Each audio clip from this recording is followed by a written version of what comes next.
Hello दोस्तों, welcome to my self study. दोस्तों, वर्ष 2022 करंट अफेयर्स क्वेश्चन के सीरीज में एक बार फिर आपका बहुत बहुत स्वागत है।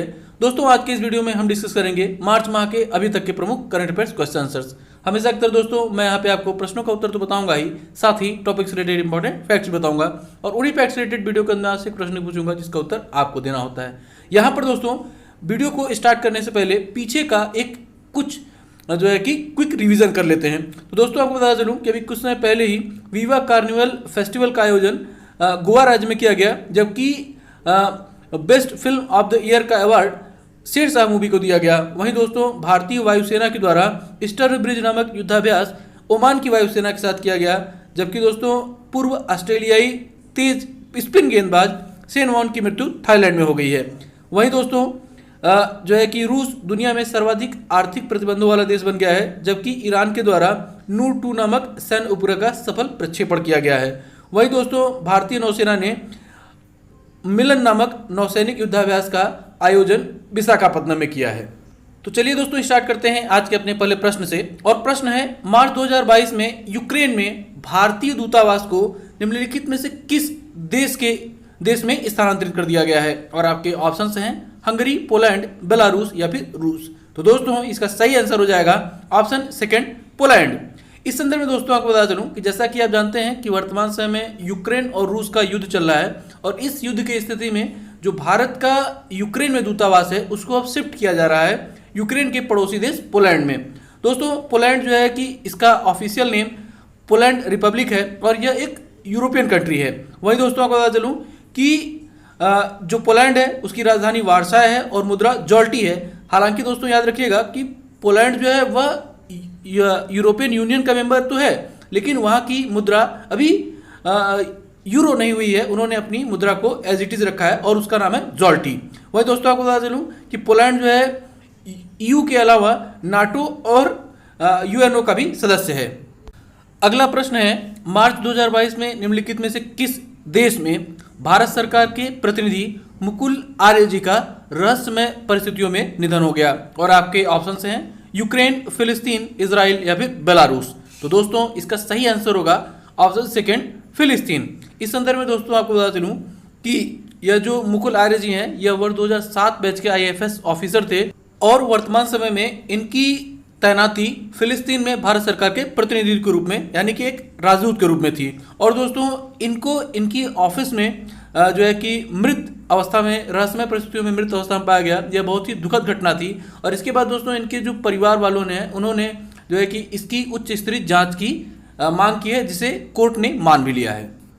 अब दोस्तों बात यहाँ पर फिलिस्तीन यानी पैलेस्टाइन की हो रही है। तो आप जैसा कि दोस्तों इस मैप में देख पा रहे हैं कि फिलिस्तीन जो है वह बिल्कुल इजराइल के अंदर घुसा हुआ है। जैसा कि आप इस मैप में देखिए जो है कि हल्का ब्राउन कलर से है वो है फिलिस्तीन, और इसके दो पार्ट्स हैं जैसा कि आप देख पा रहे हैं, वेस्ट बैंक और दूसरा गाजा स्ट्रिप। इन दोनों को मिला के ही फिलिस्तीन यानी कि पैलेस्टाइन कहा जाता है इस इंग्लिश में। और इनका दोस्तों वही पिछले ही वर्ष इजराइल और फिलिस्तीन का काफ़ी झगड़ा भी है और इनका लगातार संघर्ष बना ही रहता है। वही दोस्तों आप याद रखिएगा कि फिलिस्तीन और इजराइल के बॉर्डर पर ही एक बहुत ही महत्वपूर्ण शहर है, इसका नाम जेरूशलम है, और इस शहर को लेकर भी इन दोनों देशों के बीच में विवाद बना रहता है।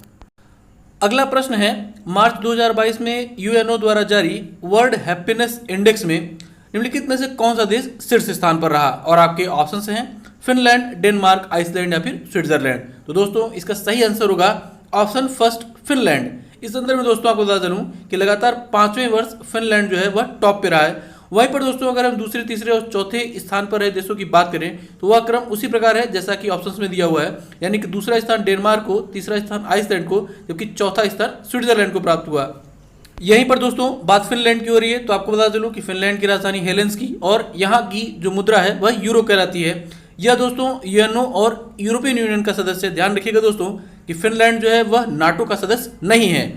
यहीं पर दोस्तों अगर हम फिनलैंड के सीमावर्ती कुछ देशों की बात करें तो दोस्तों जैसा कि इस मैप से हम देख पा रहे हैं कि फिनलैंड की एक बहुत ही बड़ी सीमा रूस के साथ लगती है। इसके अलावा दोस्तों फिनलैंड की सीमा स्वीडन और नॉर्वे से भी लगती है। वही दोस्तों ध्यान रखिएगा कि फिनलैंड के साउथ में बाल्टिक सी, जबकि पश्चिम में गल्फ ऑफ बोथनिया है। यहीं पर दोस्तों आपको बता दूं कि फिनलैंड में बहुत ढेर सारी झीलें हैं, इसीलिए फिनलैंड को झीलों का देश या फिर हजार झीलों का देश भी कहा जाता है। दोस्तों अब यहाँ पर बात वर्ल्ड हैप्पीनेस की हो रही है, तो हमने बाकी देशों की तो बात कर ली, अपने देश भारत की अगर बात करें तो इसमें हमारे देश भारत का 136वां स्थान था, मतलब स्थान बहुत ही खराब कहा जाएगा, और कुल 146 देशों में और 146वां स्थान हमारे पड़ोसी देश अफगानिस्तान का था। अब दोस्तों बात भारत और अफगानिस्तान की हो गई है, तो बाकी के पड़ोसियों की अगर हम बात करें तो हमारे पड़ोसी देश चीन को 72वां, जबकि नेपाल को 84वां स्थान प्राप्त हुआ। वहीं बांग्लादेश का स्थान 94, जबकि पाकिस्तान का स्थान 121वां, वहीं म्यांमार 126 और श्रीलंका 127वें स्थान पर रहा। दोस्तों यहाँ पे ध्यान रखने वाली बात है कि हमारा देश पाकिस्तान, चीन, इन सब देशों से भी हमारे देश की जो जनसंख्या है वह ज़्यादातर जनसंख्या दुखी है, मतलब बाहर के लोग ज़्यादा खुश हैं।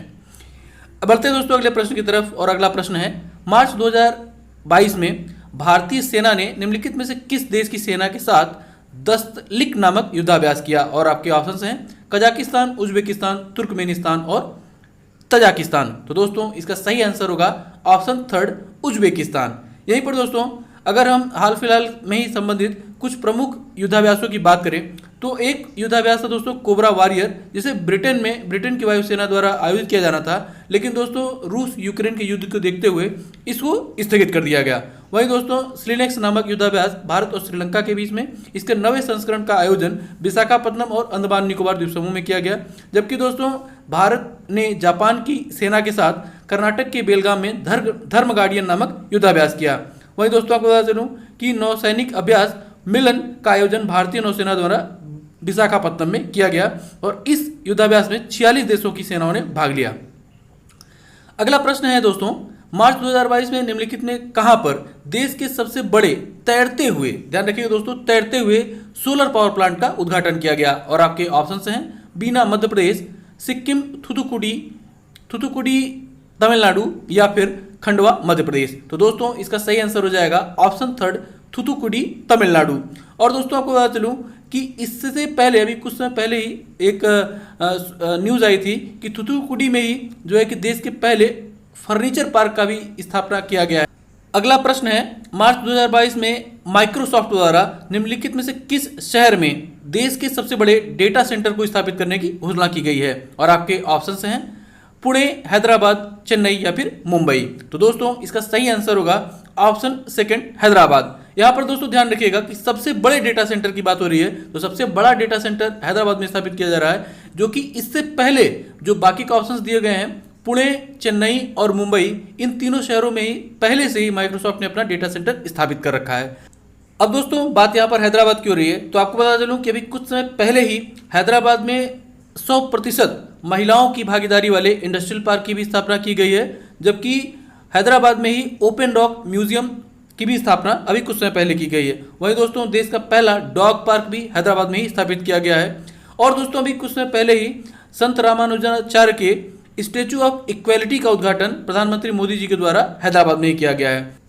अगला प्रश्न है मार्च 2022 में मध्य प्रदेश के किस शहर में देश का पहला द्रोण स्कूल की स्थापना करने की घोषणा की गई है? और आपके ऑप्शंस हैं बीना, ग्वालियर, होशंगाबाद या फिर इंदौर। तो दोस्तों इसका सही आंसर हो जाएगा ऑप्शन सेकंड, ग्वालियर। यहीं पर दोस्तों आपको बता दूं कि अभी कुछ समय पहले ही ग्वालियर में ही देश के पहले ड्रोन फेस्टिवल का भी आयोजन किया गया था। साथ ही दोस्तों आपको बता दूं कि इस जो है कि ग्वालियर के अलावा ही मध्य प्रदेश के जबलपुर, सतना, भोपाल और इंदौर में भी ड्रोन स्कूल को स्थापित करने की घोषणा की गई है।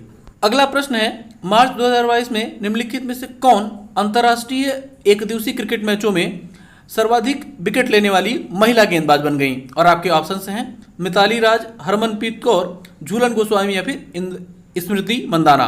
तो दोस्तों इसका सही आंसर हो जाएगा ऑप्शन थर्ड, झूलन गोस्वामी। इस संदर्भ में दोस्तों आपको बता दूं कि झूलन गोस्वामी भारतीय क्रिकेट टीम की तेज गेंदबाज हैं और अब उन्होंने 250 विकेट लेकर वह दुनिया के सर्वाधिक विकेट प्राप्त करने वाली महिला खिलाड़ी बन गई हैं। वहीं दोस्तों आपको बता दूं कि मिताली राज भारतीय टीम की कैप्टन है, महिला टीम की कैप्टन है, और वह पूरी दुनिया में सर्वाधिक रन बनाने वाली महिला क्रिकेट खिलाड़ी हैं, जबकि 6 विश्व कप क्रिकेट खेलने वाली भी वह पहली महिला खिलाड़ी हैं। वहीं दोस्तों भारतीय टीम की बल्लेबाज स्मृति मंदाना गुलाबी गेंद से टेस्ट मैचों में शतक बनाने वाली देश की पहली महिला खिलाड़ी हैं। अगला प्रश्न है राष्ट्रीय टीकाकरण दिवस कब मनाया जाता है? और आपके ऑप्शंस हैं 8 मार्च, 21 मार्च, 16 मार्च या फिर 24 मार्च। तो दोस्तों इसका सही आंसर होगा ऑप्शन थर्ड 16 मार्च। इस संदर्भ में दोस्तों आपको बता चलूं कि इस वर्ष यानी कि वर्ष 2022 में यह 16 मार्च का दिन और भी स्पेशल था, क्योंकि इसी 16 मार्च से ही 12 से 14 वर्ष के बच्चों के लिए कोरोना की वैक्सीनेशन की शुरुआत की गई है। यहीं पर दोस्तों अगर मार्च माह में मनाए गए अगर हम प्रमुख दिवसों की बात करें तो अभी कुछ समय पहले ही 8 मार्च को अंतर्राष्ट्रीय महिला दिवस, जबकि 10 मार्च को अंतर्राष्ट्रीय महिला न्यायाधीश दिवस मनाया गया। वहीं दोस्तों 16 मार्च को तो मैंने आपको बता ही दिया कि राष्ट्रीय टीकाकरण दिवस मनाया गया, लेकिन दोस्तों 20 मार्च को अंतर्राष्ट्रीय गौरैया दिवस मनाया जाता है, जबकि 21 मार्च को विश्व वानिकी दिवस। वहीं दोस्तों 22 मार्च को विश्व जल दिवस, जबकि 24 मार्च को विश्व तपेदिक दिवस मनाया जाता है, और अभी दोस्तों 27 मार्च को ही विश्व थिएटर दिवस मनाया गया है। दोस्तों अब आज का अंतिम प्रश्न है, आईसीसी द्वारा best player of the month फरवरी 2022 के लिए किस क्रिकेट खिलाड़ी को चुना गया? और आपके ऑप्शंस हैं ऋषभ पंत, कीगन पीटरसन, श्रेयस अय्यर या फिर एजाज पटेल। तो दोस्तों इसका सही आंसर हो जाएगा ऑप्शन थर्ड श्रेयस अय्यर। दोस्तों जैसा कि आप जानते हैं कि श्रेयस अय्यर भारतीय क्रिकेट टीम के जो है कि एक बल्लेबाज खिलाड़ी हैं, और अब इन्हें दोस्तों फरवरी 2022 के लिए जो है कि best player of the month घोषित किया गया है।